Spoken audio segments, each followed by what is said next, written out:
প্রধান উপদেষ্টা ডক্টর মোহাম্মদ ইউনূস মালয়েশিয়ার সফর, যেটা মালয়েশিয়ায় থাকা প্রবাসীদের কাছে বড় একটা আশা এবং গর্বের বিষয়।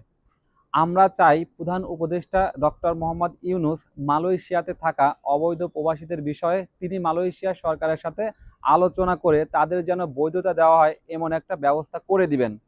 আমরা মালয়েশিয়ার প্রবাসীরা যারা হাই কমিশনের গাফিলতির কারণে পাসপোর্ট নবায়ন করতে আমাদের দিনের পর দিন হয়রানি এবং ভোগান্তির শিকার হতে হয়, তিনি মালয়েশিয়ায় এসে আমরা যারা প্রবাসী আছি তাদের সাথে আলোচনা করে তিনি একটা ব্যবস্থা করবেন, এই আশা ব্যক্ত করি। বিসমিল্লাহির রহমানির রহিম। আসলে ডক্টর ইউনূস সাহেব মালয়েশিয়া প্রবাসীদের আকাঙ্ক্ষা, সেটা হলে ডক্টর ইউনূস সাহেব আসবে প্রথম এক নম্বরে। এখানে হাজার হাজার বাঙালি অবৈধ হয়ে আছে, তাদেরকে বৈধ করে নেওয়ার জন্য। কারণ এই সরকার তাদের অবৈধদেরকে বাংলাদেশ যাওয়ার সুযোগ করে দিয়েছে, তারা বাংলাদেশ যায় কি করবে, সেই কারণেই ডক্টর ইউনূস সাহেব এখানে আসবে। প্রথমেই অবৈধ লোককে বৈধ করার জন্য এই সরকারকে রিকোয়েস্ট করবে। কারণ এই সরকারের, মালয়েশিয়া সরকারের আসলে এই অবৈধ হওয়ার কারণ, এই মালয়েশিয়া সরকারের কোনো বিন্দু পরিমাণে দোষ নেই। এই অবৈধগুলো হয় এই কারণে মালয়েশিয়ার সরকার প্রতি বছরে একবার হলেও তারা এই অবৈধ লোককে বৈধ করার সুযোগ দেয়। কিন্তু আমাদের দূতাবাস, বাংলাদেশ এম্বাসি পাসপোর্ট ডেলিভারি করার কারণে, ডিলে করার কারণে অনেক অবৈধ লোক হয়ে যায়, এটা অটো হয়ে যায়। কারণ বাংলাদেশের এম্বাসি এক নম্বরে আমি দায়ী মনে করব। কারণ প্রবাসেতে আমি আসি, আমি বিজনেস করি এবং সাথে দল করি, আমি এইগুলি আমার সামনে এক নম্বরই, সেটা হলে এম্বাসির কারণেই এই লোকগুলো অবৈধ হয়ে যায়। সেই সাথে আমি বলবো যে এই যে এম্বাসির কার্যকলাপ আরেকটা কোম্পানিকে দিয়ে রাখছে, সেই কোম্পানি আরও মানে কিভাবে এই বাংলাদেশের প্রবাসী যারা আছে এখানে তাদের থেকে কিভাবে পয়সা হাতায়ে নেবে, সেই কারবারগুলো করতেছে। কিছুদিন আগে আসিফ নজরুল সাহেব এসেছিল, আমাদের মালয়েশিয়া যুব দলের পক্ষ থেকে 3টা স্মারকলিপি তাকে দেওয়া হয়েছিল।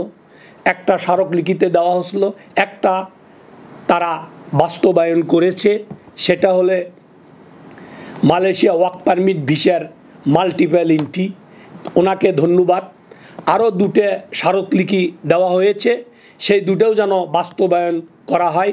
একটা সিন্ডিকেট মুক্ত শ্রম বাজার, আর একটা স্কেলকে ক্যান্সেল। এই স্মারকলিপিগুলি যেন ডক্টর ইউনূস সাহেব বাস্তবায়ন করে, তাহলে প্রবাসের সবারই জন্য ভালো হবে। ধন্যবাদ। হ্যাঁ, আপনারা জানেন যে আগামী 11ই আগস্ট আমাদের মাননীয় প্রধান উপদেষ্টা ডক্টর মোহাম্মদ ইউনূস মালয়েশিয়া সফর করবেন। এটাকে কেন্দ্র করে আমাদের সাধারণ প্রবাসীদের কিছু দাবি দেওয়া রয়েছে। আশা করি দাবি দেওয়া নিয়ে প্রধান উপদেষ্টা কাজ করবেন মালয়েশিয়া সরকারের সাথে। বিশেষ করে হচ্ছে যে আমরা এখানে যারা আছি, এই 15 লক্ষ প্রবাসীর মধ্যে অনেকেই এখন অবৈধভাবে জীবনযাপন করছেন মালয়েশিয়াতে। বিভিন্ন কারণে তারা অবৈধ হয়েছেন। এই মালয়েশিয়া সরকার প্রায় 3 বছর ধরে হচ্ছে যে অবৈধদের বৈধতাকরণের কোনো কার্যক্রম হাতে নিচ্ছেন না। এই মুহূর্তে অবৈধদের থেকে বৈধতার কার্যক্রম হাতে নেওয়া খুবই জরুরি হয়ে পড়েছে। বিভিন্ন জায়গায় দরপাকড় চলছে, অবৈধদেরকে ধরে দেশে পাঠিয়ে দেওয়া হচ্ছে, জেলখানায় বন্দী করা হচ্ছে। তো সেই জায়গা থেকে আমরা আবেদন করব মালয়েশিয়ার সরকারের কাছে যেন তিনি আবেদন করেন আমাদেরকে যেন অবৈধ থেকে বৈধতা ব্যবস্থা করা হয়। আমাদের আরো কিছু দাবি দেওয়া আছে, যেমনটা হচ্ছে যে 2 কোটি প্রবাসীদের জন্য যেন সংসদে প্রতিনিধির ব্যবস্থা করা হয়, প্রবাসীদের ভোটাধিকারের ব্যবস্থার জন্য স্বচ্ছতার সাথে করা হয়। আরো কিছু দাবি আছে যে প্রবাসীকে যেন কেউ মারা গেলে সরকারি খরচে যেন তাকে দেশে পাঠানো হয়, কেউ অসুস্থ হলে তাকে যেন চিকিৎসা দেওয়া হয়, সরকারি খরচে যেন তাকে টিকিটের ব্যবস্থা করা হয়। যারা জেলখানায় বর্তমানে বন্দী আছে, কূটনৈতিক প্রচেষ্টার মাধ্যমে যেন তাদেরকে দেশে পাঠানোর ব্যবস্থা করা হয়। টিকিট সিন্ডিকেট, কোলিং সিন্ডিকেট এগুলো নিয়েও যেন কিভাবে বন্ধ করা যায় সে লক্ষ্যে তিনি যেন কাজ করেন। জুলাই সনদে আমাদের প্রবাসীদেরকে উল্লেখ করা হয় নাই, কিন্তু জুলাই ঘোষণাপত্রে আমাদেরকে উল্লেখ করা হয় নাই। জুলাই সনদ যখন তৈরি করা হবে, জুলাই সনদে অবশ্যই যেন প্রবাসীদের অবদানটা রাখা হয়। আমরা প্রধান উপদেষ্টাকে স্বাগত জানাই। তার ভ্রমণকে আমরা দোয়া করি যেন তিনি ভালোভাবেই মালয়েশিয়াতে এসে আবার বাংলাদেশে যেতে পারেন।